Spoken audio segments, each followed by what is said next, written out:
Bonjour à tous et bienvenue sur boursicoté.com pour cette nouvelle analyse technique du CAC 40 en point matinal avec une configuration qui semble se stabiliser depuis que nous sommes sortis ici de cette dynamique haussière. La cassure ici de cette zone de support oblique avait signalé donc la fin de cette tendance. Eh bien, on a latéralisé, on a franchi donc la zone des 8145 points pour venir tester donc la première zone ici majeure, c'est-à-dire la zone des 8024 points qui correspond au retracement de Fibonacci à 23,6% de l'ensemble de cette tendance. On est ensuite revenu sur l'ancienne zone de support qui est devenue résistance, la zone des 8145 points.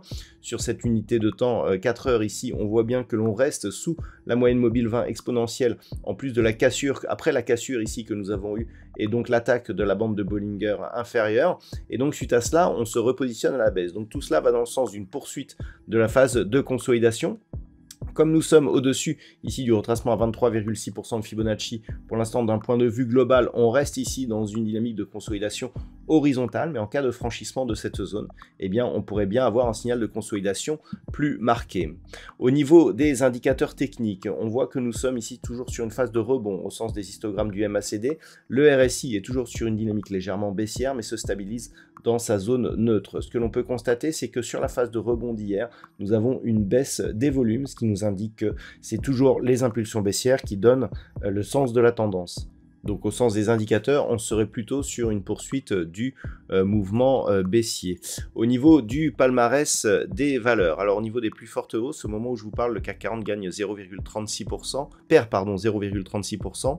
Eurofins Scientifique et Téléperformance sont sur des hausses de 1,6%. Derrière, Renault, Pernod Ricard ou Michelin sont sur des hausses inférieures, 1,2% pour Renault, Pernod Ricard et Michelin, donc autour de 0,4-0,5%.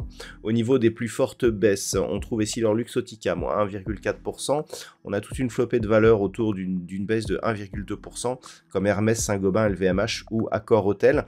On peut noter une sous-performance du luxe, qui est encore dans la partie inférieure de ce classement, ce qui contribue à plomber le CAC 40 ici à la baisse. Donc, d'un point de vue technique, eh bien, on est déjà dans une phase d'attente. Les principales échéances majeures interviendront à partir de demain, avec notamment les minutes de la Fed, les chiffres de l'inflation. Jeudi, nous aurons la BCE. Par rapport à cette phase d'attente, on voit que ce range ici, 8145, 8024 points, c'est la zone dans laquelle nous avons donc une sortie, certes, de la dynamique haussière, mais pour une phase de consolidation horizontale. Cette zone de consolidation horizontale, on pourrait même la monter ici jusqu'à 8250 points. Si les cours venaient à casser ici 8024 points, on a 7975 ici, premier objectif, ancienne résistance ici, un point de retournement à 7915 points, 7905, 915. Si on cassait cette zone, clairement, on viendrait mettre en péril tout l'ensemble de cette dynamique avec un risque d'accélération qui pourrait nous emmener sur des niveaux nettement inférieurs, et notamment ce gap qui était resté ouvert donc le 22 février. Pour l'instant, on attendra de voir donc ce qui se passe autour des 8024 points.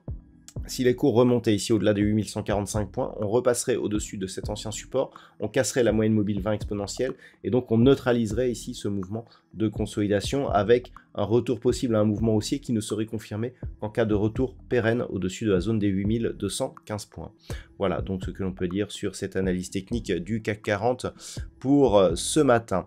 D'un point de vue macroéconomique, il n'y aura pas de statistiques majeures aujourd'hui, donc comme je vous l'ai indiqué, les prochaines échéances majeures, alors on aura la décision de la Banque nationale de Nouvelle-Zélande dans la nuit, nous aurons la Banque centrale du Canada demain, nous aurons les chiffres de l'inflation américaine demain et le les minutes de la Fed qui seront diffusées donc demain à 20 h. Jeudi, on aura la BCE et les chiffres de l'inflation, les inscriptions hebdomadaires au chômage. Et vendredi, eh bien, nous aurons des chiffres de l'inflation en France et en Allemagne. Tout cela pour vous dire que pour l'instant, donc on est dans une phase d'attente, mais que la volatilité pourrait bien monter en cette fin de semaine. Voilà donc ce que l'on peut dire pour aujourd'hui. Je vais prendre quelques jours de vacances, donc je vous retrouve dans quelques jours pour d'autres analyses techniques, toujours sur le site boursicoté.com.